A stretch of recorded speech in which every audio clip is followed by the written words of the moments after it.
L'UE et le coronavirus, c'est l'heure des comptes. Hein, voilà l'idée qu'il s'agirait de montrer. Voilà, une crise économique revêt souvent une dimension rétrospective et prospective. Elle nous renseigne sur le passé et peut aussi nous indiquer les conditions pour un meilleur avenir. La présente crise sanitaire, très vite commuée en crise économique, dont les effets les plus dévastateurs sont à venir, révèle l'impasse dans laquelle les sociétés européennes se sont engagées en choisissant de confier leur avenir à cet ensemble institutionnel qu'on appelle l'Union européenne. Obsédée par une série de principes, le libre-échange, le dogme de la concurrence, l'obsession de l'inflation et des équilibres budgétaires. L'UE, effectivement, a été, comme souvent les sociétés, enfin les États qui la composent, au cœur de ce que les économistes appellent un trilemme, c'est-à-dire choisir soit le maintien de l'État social, choisir le maintien de l'État social, les investissements d'avenir et des équilibres budgétaires. Ça veut dire, en gros, on ne peut pas avoir les trois.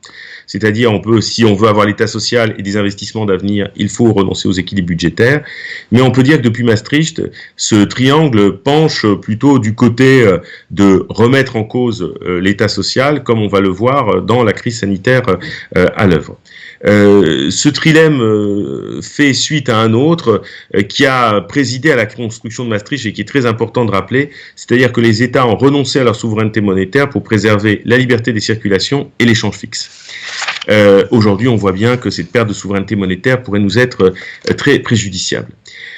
Cet édifice impossible à tenir, en tant que tel, a subi toutes sortes, on va dire, de contre-coups.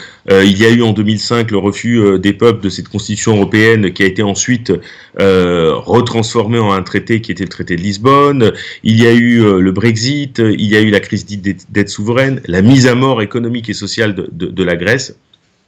Et en somme, l'Union européenne a été sous tension déflationniste et a opéré, comme on le voit dans la crise, en Italie, en France, en Grèce, un véritable désarmement sanitaire. Donc, en quelques jours, cet édifice très déflationniste a craqué.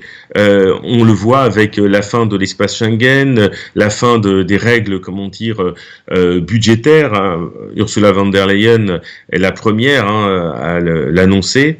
Et même, si ces principes craquent, eh bien, nos dirigeants, étrangement, sont dans l'incapacité à proposer des solutions différentes. Si on repense au début de la crise dans laquelle nous nous trouvons, l'Europe a laissé chaque État se débrouiller. Donc, dans un espace obsédé par la concurrence, la solidarité a du mal à être pensée, sans compter le modeste plan européen qui n'était en fait qu'un réaménagement de vieux fonds structurels à hauteur de 25 milliards.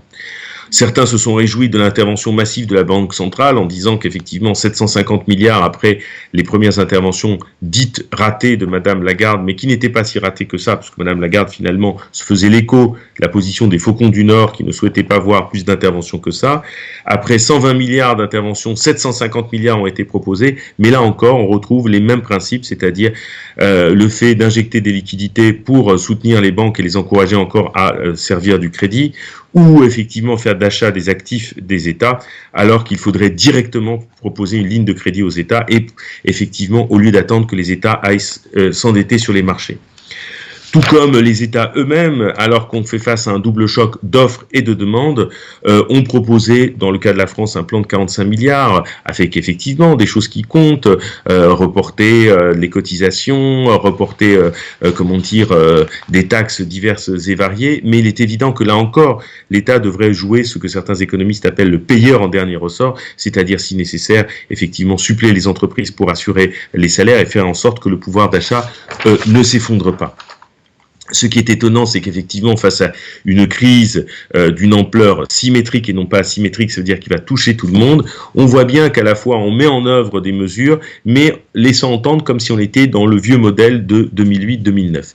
Il n'est pas sûr que ces vieilles anciennes libérales résistent au souffle de la crise qui va arriver, et peut-être que cette crise peut être l'occasion, et c'est là on disait pourquoi elle peut être prospective, de faire renaître non pas l'Union européenne qui a toujours eu cette tendance à vouloir s'accaparer l'Europe. L'Union européenne n'est qu'une modalité d'organisation de ce qu'on appelle l'Europe, mais peut-être redonner naissance à quelque chose comme une idée européenne, et avec un ensemble institutionnel qui pourrait se réorganiser autour de la transition énergétique, la lutte contre les inégalités et revenir sur certaines choses qui aujourd'hui nous ont conduit à l'échec, c'est-à-dire la libre circulation des capitaux, abandonner le dogme du libre-échange, abandonner ce dogme de la concurrence libre et non faussée, et peut-être enfin, et peut-être ce serait le lot de consolation, si on peut dire, d'une crise terrible, c'est-à-dire la fin d'une monnaie unique qui, au lieu de servir les peuples, s'est organisée à le faire à exister contre eux.